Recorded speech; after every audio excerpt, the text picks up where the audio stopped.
ഇന്ന് day 1 wait 84.80 രാവിലെ ഞാനൊരു ഗ്രീൻ ടീ എടുത്തിട്ടുണ്ടായിരുന്നു. ഒരു 7:30 സമയമാകുമ്പോൾ ഗ്രീൻ ടീ എടുത്തു. മോർണിംഗ് ഞാൻ കഴിച്ചത് ഒരു സ്മൂത്തിയാണ്, റോബസ്റ്റ് പഴം 2 എഗ്ഗും കൂടിയിട്ടാണ് കഴിച്ചത്.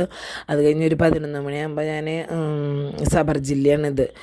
11 മണി അതിൻ്റെ ഇടയിൽ വെള്ളം കുടിച്ചിട്ടുണ്ടായിരുന്നു. 1 ലിറ്റർ 1.5 ലിറ്റർ വെള്ളം കുടിക്കുന്നുണ്ടായിരുന്നു.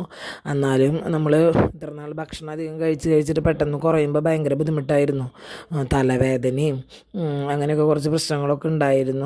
ഒരു 12:30 1 മണിയുടെ ഉള്ളിൽ ഞാൻ ലഞ്ച് കഴിച്ചിട്ടുണ്ടായിരുന്നു. 100 ഗ്രാം റൈസ് എടുത്താണ്. റൈസ് വളരെ കുറവ് എടുത്തിട്ടുള്ള അവിലിൻ്റെ ഉപ്പേരിയാണ് എടുത്തത്. പിന്നെ ചക്കരക്കിഴങ്ങ് പുഴുങ്ങിയതുണ്ടായിരുന്നു. പിന്നെ ഒരു 2 സ്രാവിൻ്റെ വറവ് ഉണ്ടായിരുന്നു. അങ്ങനെ ഞാൻ ലഞ്ച് കഴിഞ്ഞ് അവസാനിപ്പിച്ചു. അത് കഴിഞ്ഞൊരു 5 മണി 4:45 കൂട്ടിയിട്ട് ഞാനൊരു ഗ്രീൻ ടീ എടുത്തിട്ടുണ്ടായിരുന്നു.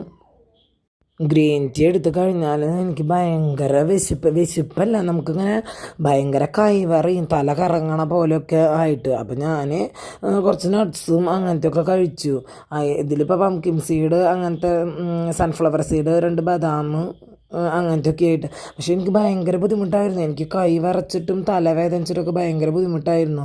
അതാണ് ഞാൻ അങ്ങനെ കഴിച്ചത്. അത് കഴിഞ്ഞ് ഞാനൊരു 6:30 ആകുമ്പോൾ വൈകുന്നേരത്തെ ഭക്ഷണം കഴിച്ചു. അതും ഇതുപോലെ നേന്ത്രപ്പഴാട്ടാണ് ഞാൻ അടിച്ചത് പാലിൽ.